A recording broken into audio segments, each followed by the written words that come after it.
Le général Michel Yakovlev est donc l'invité du 6-9 ce matin. Général, les États-Unis nous apprennent hier que des combattants nord-coréens sont attendus là, dans les prochaines heures, les prochains jours, sur le front ukrainien. Ça change quoi, concrètement ? Alors, concrètement, sur le front, je pense pas que ça change massivement, parce que, par exemple, les Russes, ces derniers temps, depuis 6 mois, ils perdent en gros 1000 hommes par jour. Donc 10 000 Coréens égale, on retarde l'échéance de 10 jours, si j'ose dire. Mais c'est le timing qui est intéressant. On est à quelques jours du 5 novembre, l'élection américaine. Et en fait, ces Coréens, ils s'inscrivent dans ce qu'on appelle la théorie de la victoire de Poutine, qui est tout simplement « je durerai plus longtemps » que l'Ukraine. Quand l'Ukraine sera abandonnée par ses alliés, elle viendra à genoux, les mains levées vers le ciel, crier pitié. Voilà. Et ça donc, peut arriver qu'elle soit abandonnée, les alliés ? Oui.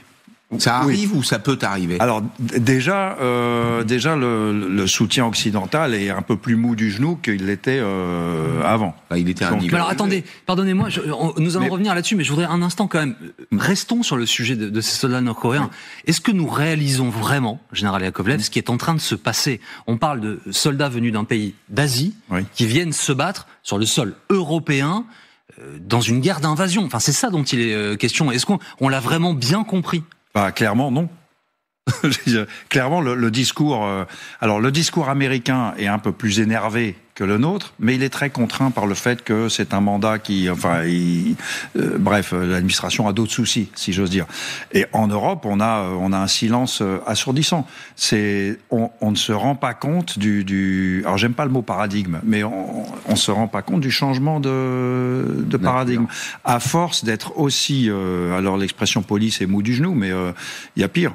Nous invitons la Troisième Guerre mondiale.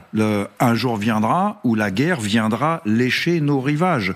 Et on a beau être la France à l'extrémité du continent eurasiatique, c'est être aussi... ne pas dire ça, c'est une ligne rouge et ne rien faire, c'est une faute. C'est une invitation à l'agression. Nous invitons l'agression tous les jours. C'est une faute des dirigeants européens, c'est une faute d'Emmanuel Macron de ne pas le dire clairement. C'est une faute et un crime, en particulier face à nous-mêmes, de ne pas comprendre qu'il y a plus grave que le modèle social.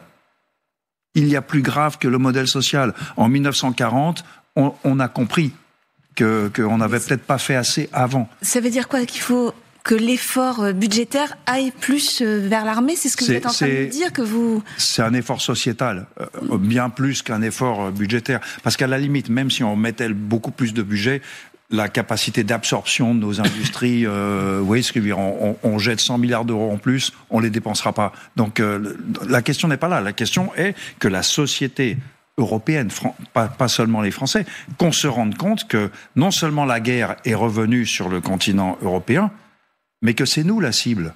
C'est pas l'Ukraine. L'Ukraine est un prétexte. La cible, c'est nous. Et mon général, l'une des grandes difficultés, j'ajoute une couche supplémentaire, c'est pas que non seulement on a des Nord-Coréens sur le sol européen, mais on a désormais 2 puissances nucléaires. On avait déjà du mal face à une, on ne savait pas par quel bout la prendre. Maintenant, on en a 2, parce que la Corée du Nord, elle a aussi l'arme nucléaire. Oui. C'est une nouvelle escalade dans le bonheur, hein, comme on dit. Hein. Voilà, et on est là, et on est en train de regarder l'histoire se faire sans nous. Alors, si on veut avancer, général Yakovlev, que faut-il faire ? Quelle est la réaction appropriée? Beaucoup, vous notamment, avez décrit au fur et à mesure que les semaines passaient, que les mois passaient, cette forme de mollesse de la réaction européenne face à Vladimir Poutine. Alors maintenant que nous sommes face à ce que vous décrivez, vous, comme un péril de Troisième Guerre mondiale, il faut faire quoi? Oui, déjà se réveiller. C'est depuis 2 ans, hein, déjà. Et puis je suis pas le seul, hein, j'entends souvent sur les plateaux ici, réveil. Il faut crier au réveil. On n'est pas dans le même monde. Le monde a changé.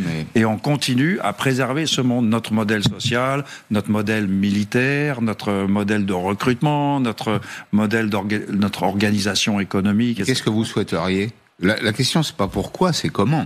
Comment vous faites? Ça rejoint la question de Jean-Baptiste.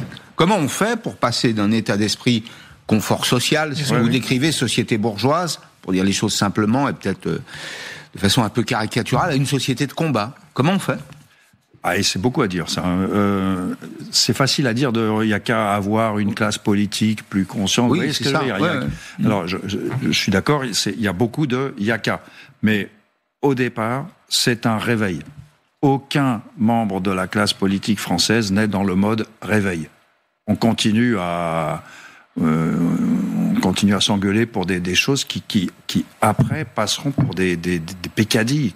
Comment avons-nous pu être aussi négligents de ce qui se passait autour de nous? Là, donc, comment on fait?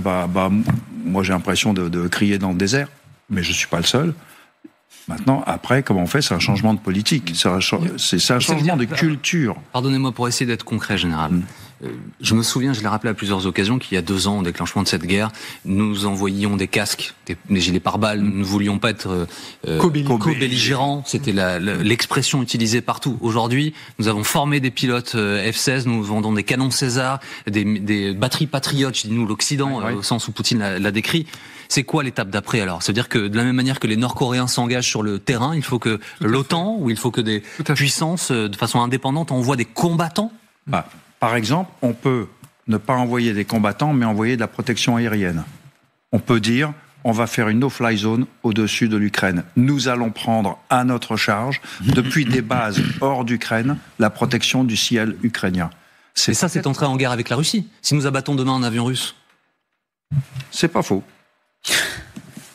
C'est pas faux. Ils sont en guerre avec nous. Ils le disent. Ils sont en guerre avec l'OTAN. Et soit dit en passant, flinguer un avion russe qui vient de lancer une bombe de 2000 kilos sur un hôpital ukrainien, oui, qu'est-ce que vous voulez que je vous dise? Il avait qu'à pas tirer sa bombe. On peut restreindre.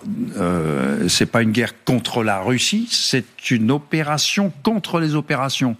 Là, Poutine dit, c'est pas une guerre, c'est une opération militaire spéciale. Et nous, on dit, c'est une opération militaire spéciale, c'est pas une guerre. On n'est pas en guerre contre la Russie. C'est juste qu'on fait une opération militaire spéciale contre vos avions qui larguent des bombes. Étendre la protection de l'OTAN, la protection aérienne de l'OTAN sur l'Ukraine, c'est techniquement possible, c'est parfaitement légal, c'est politiquement contrôlable au sens on va se donner des limites, etc., etc. Et ça signifierait, ça serait une réponse à tous les changements, les sauts de ligne qu'a fait Poutine. C'est maintenant, il y en a marre. Et là, depuis, les Iraniens lui ont donné des missiles balistiques, les Coréens aussi, et maintenant il y a des soldats coréens et tout. Et on est là, c'est absence de réaction. Il est temps de dire, c'est la fin de la récré. La Russie et les Nord-Coréens qui, par parenthèse, ces dernières heures, ont réalisé des essais nucléaires. On va poursuivre cet échange dans quelques instants. Mes camarades brûlent de vous poser leurs questions. Reste avec nous, Général Yakovlev est l'invité du 6-9 ce matin. Le général Yakovlev est l'invité du 6-9 ce matin. Général, des soldats nord-coréens donc sont à Koursk pour combattre l'Ukraine. Pour dire les choses simplement, dans quelle mesure est-ce que cela change la nature de cette guerre ? On est une nouvelle étape dans l'internationalisation du conflit. C'est pas un changement de nature, en fait. On est dans la logique de Poutine. Poutine a besoin de démontrer que ses ressources sont inépuisables. Et que donc on l'aura pas à l'usure. Point. Et du coup, les Coréens arrivent quelques jours avant l'élection américaine, où le résultat peut être une catastrophe pour l'Ukraine. Et donc, on est dans les semaines qui peuvent décider est-ce que l'Ukraine met les points sur le chiffre, 40% de la dépense publique consacrée à la défense, c'est durable, ça? Non. Ça tient longtemps, ça? Non. Alors, je suis pas économiste comme vous, mais de ce que je lis, mettons la guerre que font les Russes à l'Ukraine, à ce rythme-là, n'est pas soutenable. Sauf s'ils continuent de vendre du pétrole et du gaz mais ça suffit aux pas. Indiens. Oui, alors ils vont continuer. De toute façon, ça les arrange bien, les Indiens et les Turcs. Mais donc ça continuera. D'autant plus qu'ils ont trouvé des moyens de financement avec le M-Bridge qui contourne les restrictions du dollar. Concrètement, si Donald Trump, puisque c'est ça que vous dites en filigrane, est élu le 5 novembre, il se passe quoi pour l'Ukraine ? Je pense que c'est une mauvaise nouvelle pour l'Ukraine. C'est l'abandon de l'Ukraine, je pense. Et la raison pour laquelle je pense qu'un Trump élu, ou même avant d'être élu, soit dit en passant, abandonnerait l'Ukraine, elle est très basique. Trump n'aime pas Zelensky. C'est aussi con que ça. Pour Trump, ça suffit. Zelensky n'a pas rendu service à Trump quand il lui a demandé, il était président à l'époque, et il a demandé à Zelensky d'orchestrer une inculpation politiquement motivée de Hunter Biden, le fils de Biden. Et Zelensky dit, je sais pas, moi je suis un État de droit, on a beau être corrompu, on est quand même un État de droit, je sais pas faire ça. Et moi je peux pas. Et il a dit non. Depuis ce jour-là, Trump s'est dit, ok, je vais te régler la feuillure, camarade. Tu vas comprendre. Donc ça va se régler comme ça. Et pour cette raison-là, une raison purement personnelle de haine et de mépris de Trump pour Zelensky. Point. L'Ukraine n'a rien à voir avec ça. Général Yakovlev, Vladimir Poutine a commencé cette invasion seul, en 2014. Je précise que les Ukrainiens parlent maintenant d'invasion totale. Pour eux, l'invasion, c'est 2014. Les Nord-Coréens sont en train d'arriver et les discussions avec le régime iranien sont en train d'avancer entre Moscou et l'Iran.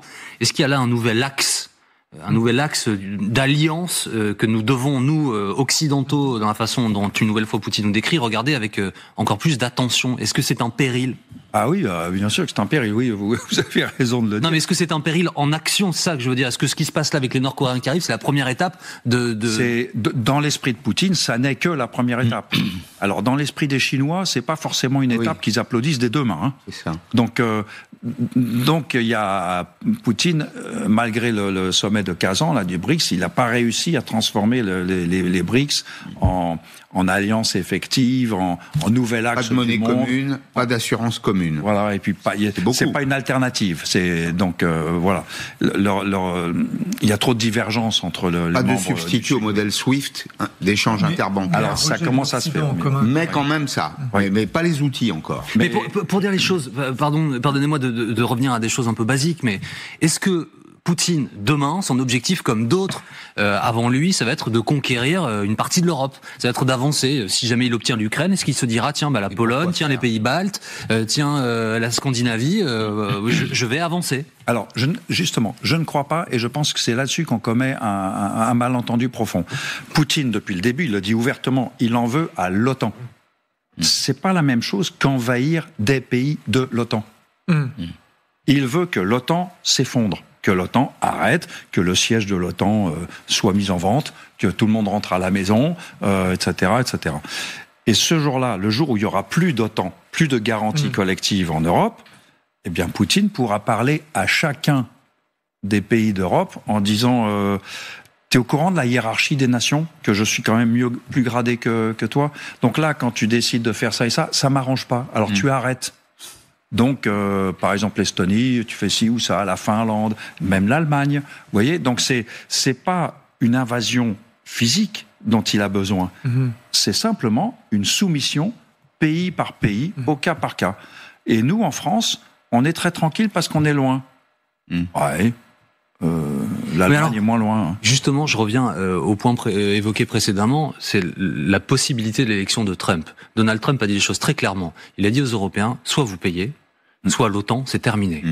Les États-Unis sont principaux contributeurs de l'Alliance transatlantique. Est-ce que c'est ça finalement le risque, si je boucle notre conversation avec l'élection de Trump, c'est que Trump laisse l'Europe sans les États-Unis, donc gérer seul cette alliance? Oui, sur ce coup-là, il a raison. Il a raison. Je veux dire, l'Europe doit payer pour sa défense. Il faut qu'on arrête d'être, comme disent les Américains, les free riders, les bénéficiaires. On est accroché à lui comme une sangsue et on profite du système de sécurité américain. C'est vrai, il a raison. Alors la France est plutôt... nous, on est toujours resté autonome et on a considéré que notre défense dépendait de nous. Voilà. Et on a l'arme nucléaire. Et on a l'arme nucléaire, mais c'est vrai, tous les autres. Les Allemands ? Non, c'est ça que vous voulez dire? Fondamentalement, les Allemands. Il n'y a pas que les Allemands, mais une vingtaine de pays sont pas. Mais le plus gros, c'est quand même les Allemands. Mais regardez, l'Italie est un bon élève, soit dit en passant. L'Italie achète paye plus en matériel conventionnel que nous. Son budget d'équipement est inférieur au nôtre, mais quand on retire la part du nucléaire, l'Italie se paye plus de matériel que nous. Quand on regarde ça, quand on regarde le budget militaire de l'Allemagne, qui historiquement depuis la Seconde Guerre mondiale inexistant est passé à très conséquent par rapport à ce qu'il était il y a 50 ans, la France, qui a une loi de programmation militaire, tout le monde est en train de se réarmer en fait, général Yakovlev. Alors tout le monde est en train de reconstituer en tout cas, et c'est... Non. Non, on n'est pas en train de se réarmer. Parce qu'on est parti de tellement bas qu'on est en train, pour l'instant, d'éviter de continuer à couler. C'est ça la vérité. Le bateau continue à descendre. Alors on va le renflouer et ça va remonter. Alors là, la France est une exception en Europe. Par la première loi de programmation du président Macron, on a comblé les brèches 5 ans avant les autres. Donc nous maintenant, nous les Français, nous parlons de réarmement, de nouveaux matériels, voilà, mais et de réarmement industriel. Encore que ça part doucettement. Mais les autres pays, les autres pays sont pas encore dans le réarmement. J'ai encore une question peut-être un peu plus politique. Une partie notamment le Rassemblement national, estime que la France doit être souveraine, doit parler seule en sa propre puissance parce qu'elle est une nation dotée. Est-ce que c'est encore une réalité? Est-ce que ça fait un sens, est-ce que ça fait sens aujourd'hui face à Poutine qui va chercher le soutien nord-coréen, le soutien iranien, etc., etc. Ce qui fait sens vis-à-vis de Poutine, c'est l'unité des Européens.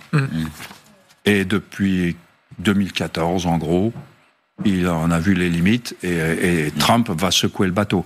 Si ça se trouve, Trump sera une bénédiction pour l'Europe. Ça provoquera le réveil. Oui. Merci beaucoup, Général Yakovlev, d'avoir été avec nous ce matin en direct. Pour déclarer la Troisième Guerre mondiale. Sur LCI. J'espère que vous aurez tort. J'espère avoir tort, absolument. Merci beaucoup, merci d'avoir été avec nous.